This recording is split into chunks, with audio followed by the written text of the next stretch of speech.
Wadsworth Community Radio with Bob Seeger. I think Bob Seeger's on tour, going to be on tour. The Pride of Detroit, Michigan is going to come back. Have you ever seen Bob Seeger, Tina? No, but I bet my parents have. Wow, that made me I knew feel really old. Oh my gosh. Did my... You guys were born in the same year, remember? Did my Social Security information come in the mail just now? Wow. Oh man. Wow. Hey, why don't you go and have some fun at the Suprema Center today? It's free.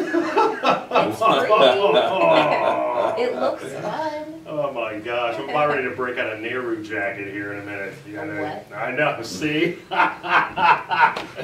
Oh man. Oh, Is it like a Tina. spacesuit? You and I have to have a talk. Oh no. Oh boy. Oh, it's Matt and Tina. It's old Matt and young Tina. Hey, that's our new morning show name. In the studio with middle-aged Tom from Liberty Tax. Hey Tom, how are you? Do you feel old, young, or in the I'm middle feeling today? old right now. I'm feeling like if we're talking Seeger and that's old, I'm feeling old. Yeah. Were you a Seeger fan? Are you a Seeger fan? Love Seeger. Yeah. Did see him, by the way. Did you really? Yeah. Was it in Cleveland? It was Blossom Show. The Blossom Show? Yeah. You know what? I've seen a lot. I mean, I've seen all the Pantheon of bands, you know, the Who and the Stones and, you know, McCartney and Aerosmith and Fleetwood Mac. I've never seen Bob Seger. I never witnessed a show. 2.5 hours. Is that right? Good show. Yeah.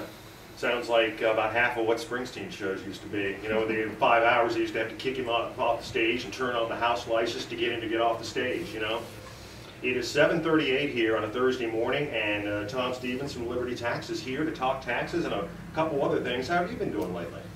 Hey, it's tax season. We're tired. We're Yeah. good. We're excited. And there's 27 days left till April 15th. He's got to count it down. Just Not that I'm counting. Yeah. Just right, that I have right. something that tells me that. Exactly. It's a good reminder I better get my documents in so that I can hopefully get money back this year. That's what I'm hoping for.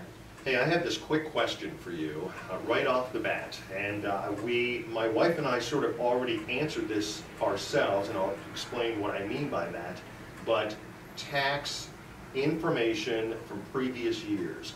How many years back should you keep your stuff? Always safe at 5. Okay, Doesn't hurt for 7. okay, Not wrong at 10. okay. If somebody audits, That's a lot. if the IRS audits you and they decide to go in, they can automatically, without question, go to 3 years. All right. We can go from now to 3 years instantly. Okay. And 3 with a little bit of question can become 5 if they want to, and if the IRS wants to, they can just open up that door. I mean, you don't have to keep all of it. I mean, perhaps in this day of electronics and storage and data, there'd be some ways to scan that, but source documents never hurt to keep, and I'd go 7 to 10 years. Okay. Cool. Where do Well, you that store that all that bonfire, stuff? we're safe with that bonfire that we had the other day. Seriously, we had like, I don't know, you know, years and years and years of stuff, and Wow. the fire pit got a workout, but I think we're safe. Again, I mean, 5 to 7 years and you're probably all right. It's aberrant if it's going to go beyond there. But, you know, if you're the conservative I've got to have, I'd say at 7 to 10 years, you're okay. The likelihood that's going to happen, you know, 0.001%. I was just going to say, what would make someone get audited? Is there any sort of surefire sign? Cheating. Oh, Well, you don't have to worry about that, or do you? I don't know. Come on, be honest. I haven't been caught yet. No, I don't know how to, I wouldn't even know how to cheat. I mean, if taxes automatically come out of your pay, I don't know how you cheat. Is it? Some can find ways. Oh, well, someone should share that with me. I mean, not share that with me. Send it to me in a text, will you, please? Yes, in a secure Right. email. No, that's not what you want shared and stored. You know, that data you don't want shared and stored. Why did you do? How did you do? But no, it's, you don't see it a lot. I mean, you're not going to run into those situations. I mean, they may fish for some stuff. Yeah. It's not unusual. I mean, you have a person that will come in, and it's not widely unusual. I mean, every year we'll have a client come in here to file between 3 and 5 years worth of taxes. We haven't done these in the last 3 to 5 years, and we'll do them all at once. Now, that's a flag, right? I mean, why have we not done them? And then you're going to submit them all at once. Now, you know, that may not lead to a full-fledged audit, that there might be some, well, how are you documenting something that happened 4 years ago? Exactly. Right. If it's outside of a, outside of a wage, right? You made this money while you were working at this place. I mean, if there's any kind of a self-employment situation from 4 or 5 years ago, that's a flag, right? How are we documenting an expense that occurred 4 or 5 years ago? Well, maybe now I would have to be more careful because I'm 1099. Correct. So, I'm Correct. putting the 20% away like you told me to. Good. So that's in a savings account. And then I don't know that I really have too many additional expenses, but I'm keeping receipts if I do. If I had to buy a new computer for work or something, that would be Sure. an expense to hold on to. Can I ask you a question before we get into, I guess, the real questions? We can ask whatever questions we want. I'm going to Okay. show you yours. So, the Liberty tax guy statue that I see outside, I just want to know, no, I'm serious, how much business does that actually get people It to is walk the in number door? one source generator of new business that we have, Is No that right? kidding. or we wouldn't do it. Wow. Wow. I mean, Well, that was what I statistical wanted to know. data will tell us as we have some information that we call from customers, either on the initial time or that are returning clients, and we'll find out that the waiver, as we call them, the marketers, the waiver and marketers, is the number one reason why they say that they're coming in. Now, the time that they may see it might be the third or fourth or seventh touch that they've had from us in some way, shape, or form, right? It could be a mailer. They could have seen an advertisement in the newspaper. They may have had somebody reference us. But the thing that sticks with them is the iconic image of Lady Liberty out there being crazy. That's why we do it. I mean, it's a little hokey, honestly. I mean, we know that, but it works. And if it didn't work, we wouldn't do it. Well, our plan is to have Tina dressed up like a big microphone, and she can hang out. I think it works. I think it's going to work. I'm liking it. She's younger, as we all know, right? You like to Older be you and out, I. right? You like to be outside. I'm giving him my nasty look that my son gives me, now I know where he That gets it is from. pretty bad. Well, if it would help drum up support, but I don't think we need the help at this moment, I might do it, but I don't know. I think it takes a special person, and I don't know if I would do a great job with that. I would want to talk to people, and I feel like I wouldn't get to say a whole lot out there. Maybe you should do it. Okay. I'm up. Hey, I'm maybe up we for should- anything. Maybe we should take the show on the road or the street corner. What do you think? That's a marketing scheme that I think we should try. Yes. I do. I'm not opposed to anything. Anything can work. Base jumping? I don't know about that. Okay, see. Now, he's asking about base jumping like you were about the jacket a few moments ago, so. Yeah, what is, you don't know what base jumping? Oh, I'll educate you. Can I do it in a Nehru jacket? But what is that? Here, my response is the response you gave me yesterday. Just Google it. But I don't even know like the words. Are you saying narrow? Like a narrow N-E, straight? I think it's N-E-H-R-U, I believe. N-E. Anyway. N-E-H-R. As she types. Oh, yeah. Right. Oh, it's a hip-length tailored coat. Why don't you just say it's like a suit? The thing that people wear at weddings underneath the jacket, that's what it looks like. And Or it could be a wrong? leisure suit too, all white John Travolta. If you liked Bob Seger, you were pretty much against disco and John Travolta, so those two don't go together. But anyway, Tom Stevenson, Liberty Taxes here, talking taxes today. So what are the number one thing that people, at this time of the year, what are the number one thing that people are coming into your office about? What's the number one subject? This year, the number one question we've gotten is something that I don't think the state did a very good job of letting people know about. There's a letter that's coming out from the state of Ohio. It's being sent to approximately 40% of taxpayers here in the state to help them verify that they are who they say that they are and that they're going to get the money back that they're going to claim that they're going to get back. And it is, in fact, a way that the state is trying to prevent identity theft. I think it was in excess of $200 million, $80 million is actually the number I read, that the state paid out in fraudulent dollars a year ago. And the state's saying, how can we, as an entity, prevent putting money out that's not supposed to be paid out And so they've phased in this process of this letter. And so the number one question of the year is this letter legitimate? Because candidly, when you get the letter, it looks like it could be identity theft or a scam. And the letter is, in fact, legitimate.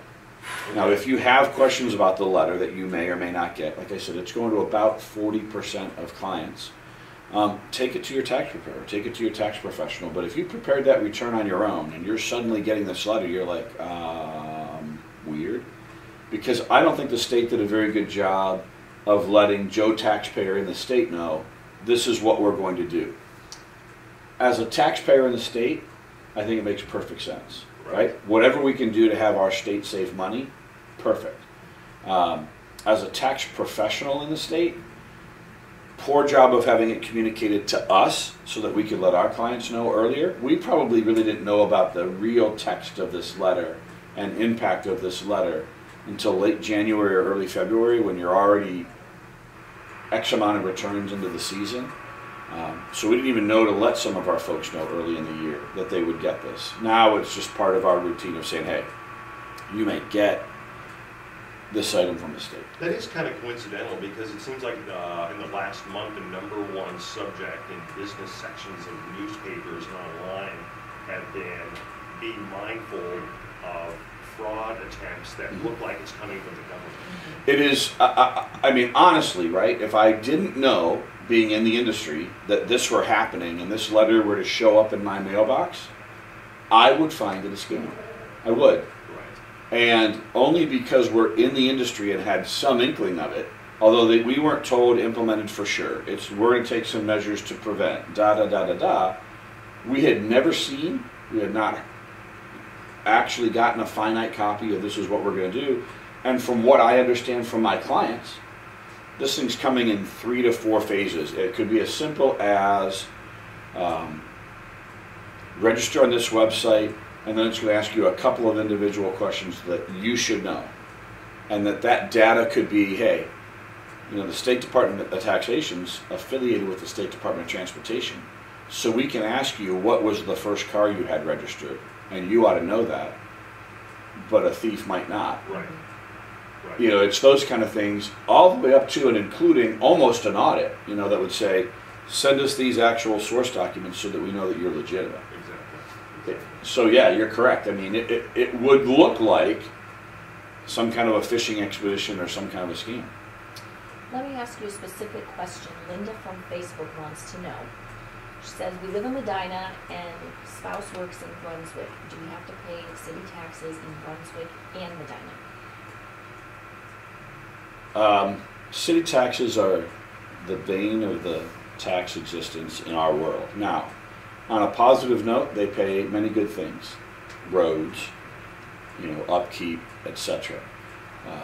But it's the #1 source of confusion in the state. How do we handle the city tax? These are so different. These city tax issues are unique. Ohio's one of 7 states in the country that has a city or a school district tax. You get somebody coming in from out of town, they don't know anything about city taxes. City taxes are paid. You have to file a city tax in the city in which you're domiciled, so the city in which you live. Now, in this instance, what was it, Medina and Brunswick? Yes. So they live in Medina. They're going to have to file a city tax in the city of Medina. It is very likely that if that person worked for the Brunswick City School System in Brunswick, that there's going to be some Brunswick city tax that was withheld, and legitimately so. That person's spending some portion of their time in Brunswick working. So a portion of that money that was withheld and is in Brunswick is going to stay in Brunswick because those roads need to be maintained, etc., and EMS needs to come out and such, which is what city taxes are used for. It's going to stay in Brunswick. They don't have to file a Brunswick tax. That's kind of getting done for them through the withholding. But they're required to file the return in Medina. And then here's one of these tax words, right? Reciprocity. The city of Medina will say, on a reciprocal arrangement with Brunswick, we'll allow for so much of a percentage of the withholding that was done for Brunswick count against your Medina taxes. So the reality is this, right? Wadsworth-based resident works in Wadsworth, and they had Wadsworth tax withheld, should come out at a push and not owe anybody any money. Wadsworth resident doing all of their work outside of the city of Wadsworth is going to owe Wadsworth money. Right, okay. Tom Stevens from Liberty Taxes in the studio with us. You were a witness to the fire the other night? I didn't witness it, I heard about it. Now, it's not unusual as a business on the square to hear sirens going by our door every day. So, and it's also not unusual that at 11 or 12 in the middle of the tax season that we're in the middle of the office doing some work. So 11:30 the other night in the office, plugging away on some things, hear the sirens go. Kind of thought it was a bigger deal than normal because of the amount of vehicles that you kind of heard go. Didn't put it together. Kind of heard them go by, off they went. Had a need to step out into the parking lot, the back parking lot behind Richmond's where my car was at about a half an hour, 40 minutes later. Walked out to the car, needed to get something, turned around, walking back to go into the office, and I see, and I'm going in through the back alley, through the back door where we have an access channel, or an access to the office, and I saw a police car facing westbound in the eastbound lane of Greenwich Road. Weird, but you're thinking maybe there's a drunk or whatever he pulled over or whatever it might be. Still didn't put it together, right? A little slow at that point in time. You're kind of thinking, I smelled the smoke. The smoke was prevalent, and I thought that was unusual. But it was a little bit of a headwind that we were getting, so it wasn't terrible, but it was, well, wherever that's at, we must be getting it. I'd gone back into the office, I'd grabbed something, and I went to walk up to the front portion of our office to set it down on a desk. And then I saw more lights, and I looked out the front window, and I said, well, you could see the amount of emergency vehicles and the road being shut off. And as a downtown merchant, you just kind of were curious, as I'm sure some other people were, and just went outside to look at things and to see if there was anything I could do for whomever. So didn't see it, but I saw probably 30 to 40 minutes after that some of the aftermath. Were you able to offer any assistance in anything? Hey, in whatever way that you can do, either emotionally or tangibly. And a mission of mine was, you knew that there was apartments above those buildings. You knew there was apartments, to the buildings adjacent to the substation where the fires were at.